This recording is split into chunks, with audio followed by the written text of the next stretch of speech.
আজ আমি ঈদ স্পেশাল একটি গরুর মাংসের রেসিপি শেয়ার করব। 3 ঝোলে গরুর মাংসের এই রেসিপিটা একবার যদি কেউ বানিয়ে খাও তাহলে কিন্তু অন্য সব রান্নার কথা একদমই ভুলে যাবে। আমার হাতের এই গরুর মাংসের রেসিপিটা আমার বাসায় কিন্তু সবাই খুব পছন্দ করে। তো তোমরাও কিন্তু আমার এই রেসিপিটা ফলো করে বাসায় একবার ট্রাই করে দেখতে পারো। আশা করছি তোমাদের সবারই অনেক পছন্দ হবে আমার হাতের এই রেসিপিটা। তো চলো রেসিপিটি তৈরি করতে চলে যাই। তো দেখো আমি এখানে একটা বোলের মধ্যে 1.5 কেজির মতো গরুর মাংস নিয়েছি।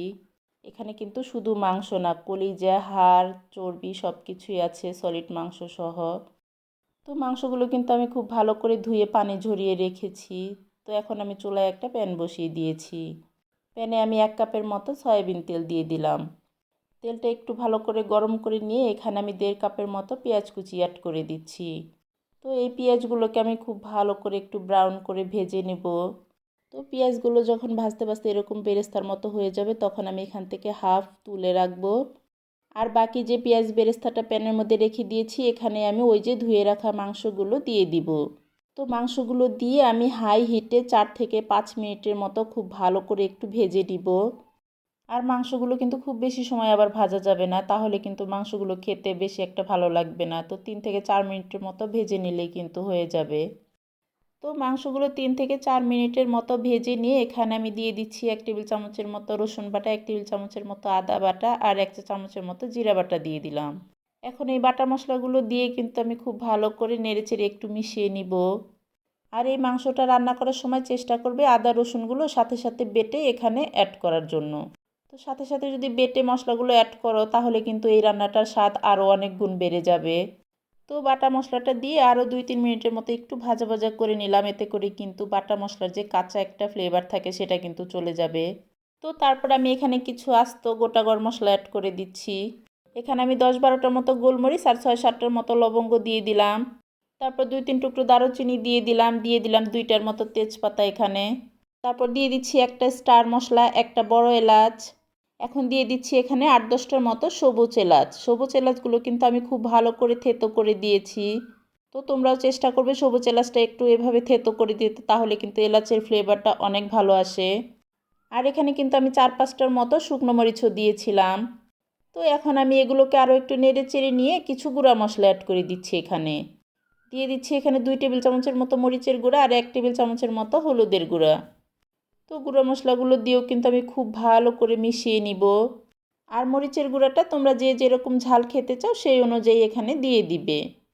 তো আমার কিন্তু সব মশলা দেওয়া হয়ে গেছে। এখন আমি এটাকে আরও 2-3 মিনিটের মতো একটু ভাজা ভাজা করে নিব।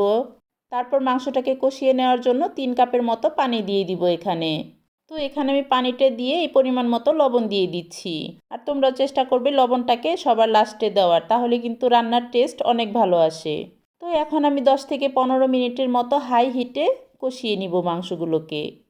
আর এই তো 15 মিনিট পরে দেখো মাংসতে যে 3 কাপ পানি দিয়েছিলাম পানিটা কিন্তু প্রায় শুকিয়ে গেছে। তো মাংসটা শুকিয়ে যাওয়ার পর আরও কিন্তু 4-5 মিনিটের মতো আমি খুব ভালো করে কষিয়ে নিলাম। তারপর আমি এখানে আরও 3 কাপের মতো পানি অ্যাড করে দিচ্ছি। যেহেতু আমি এই রান্নাটাতে 3 ধাপে পানি অ্যাড করেছি, তো তোমরাও কিন্তু পানিটা অ্যাড করার আগে দেখে নিবে যে পানিটা আগে অ্যাড করেছো সেই পানিটা যাতে মাংসের ঝোলের ভিতর না থাকে। তো আগের ঝোলের পানিটা একদম মাংসর গায়ে গায়ে লেগে যাওয়ার পর তারপরে কিন্তু পরের ধাপের ঝোলের পানিটা এখানে দিয়ে দিবে। তো দেখতেই পাচ্ছ দ্বিতীয়বার ঝোল দেওয়ার পরেও কিন্তু এই পানিটাও কিন্তু খুব ভালোভাবে আমি টানিয়ে নিয়েছি রান্না করে।